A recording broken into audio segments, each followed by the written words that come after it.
Hi ಎಲ್ಲರಿಗೂ ನಮಸ್ತೆ. ಇವತ್ತು ಒಂದು 12 Pro ಬಂದಿತ್ತು. ಇದು ಬಂದು ಕಸ್ಟಮರ್ದು ಸ್ಪೀಕರ್ ಕಂಪ್ಲೇಂಟ್ ಅಂತ ಸರ್ವಿಸ್ ಸೆಂಟರ್ ಕೊಟ್ಟಿದ್ದಾರೆ.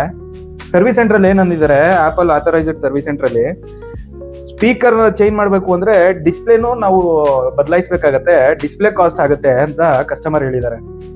ಬಟ್ ಒಂದು ಸ್ಪೀಕರ್ಗೋಸ್ಕರ ಡಿಸ್ಪ್ಲೇ ಚೇಂಜ್ ಮಾಡೋದು ಎಷ್ಟು ನ್ಯಾಯ ಹೇಳಿ?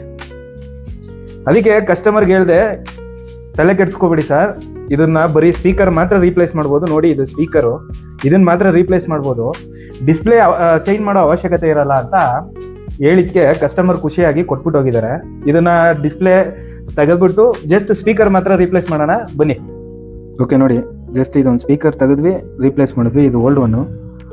ಓಕೆ, ಇದನ್ನ ಮಾಡೋಕ್ಕೆ ಏನಂದರೆ ಡಿಸ್ಪ್ಲೇ ರೀಪ್ಲೇಸ್ ಮಾಡಬೇಕು ಅಂತ ಕಸ್ಟಮರ್ ಹೇಳಿದರೆ, ಕಸ್ಟಮರ್ಗೂ ಪಾಪ ಏನು ಮಾಡೋಕ್ಕಾಗಲ್ಲ. ಅವರು ಒಂದು ಕ್ವಾಲಿಟಿ ಜೆನ್ಯೂನ್ ಸರ್ವಿಸ್ ಸಿಗಲಿ ಅಂತ ಸರ್ವಿಸ್ ಸೆಂಟ್ರಿಗೆ ಹೋಗಿರ್ತಾರೆ.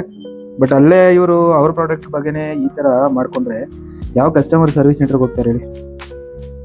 ದಯವಿಟ್ಟು ಸರ್ವಿಸ್ ಸೆಂಟ್ರವರು ರೀಸನಬಲ್ ಪ್ರೈಸಲ್ಲಿ ಮಾಡ್ಕೊಳ್ಳಿ. ಕಸ್ಟಮರು ಬೇರೆ ಪ್ರಾಡಕ್ಟ್ ತೊಗೊಂಡು ನಿಮ್ಮ ಔಟ್ಲೆಟ್ಸ್ಗಾಗಲಿ ಎಲ್ಲಿಗೂ ಬರಲ್ಲ. ದಯವಿಟ್ಟು ಅದೊಂದು ಕಸ್ಟಮರ್ಗೆ ಬೆನಿಫಿಟ್ ಆಗೋ ಥರ ಏನಾದರೂ ಮಾಡಿ ಕೊಡಿ ಅಂತ ನಾನು ರಿಕ್ವೆಸ್ಟ್ ಮಾಡ್ತಾಯಿದ್ದೀನಿ. ಓಕೆ, ಎಲ್ಲರಿಗೂ ಥ್ಯಾಂಕ್ ಯು. ಯಾವುದೇ ಐಫೋನ್ ಆಗಲಿ ಆ್ಯಂಡ್ರಾಯ್ಡ್ ಆಗಲಿ ರಿಪೇರ್ ಇದ್ದರೆ ನಮ್ಮನ್ನ ಕಾಂಟ್ಯಾಕ್ಟ್ ಮಾಡಿ, ಡಿಸ್ಕ್ರಿಪ್ಷನಲ್ಲಿ ನಂಬರ್ ಕೊಟ್ಟಿರ್ತೀನಿ. ನಮ್ಮ ಪೇಜ್ ಫಾಲೋ ಮಾಡ್ಕೊಳ್ಳಿ, ನಮ್ಮ ಯೂಟ್ಯೂಬ್ ಚಾನಲ್ನ ಸಬ್ಸ್ಕ್ರೈಬ್ ಮಾಡ್ಕೊಳ್ಳಿ. Thank you.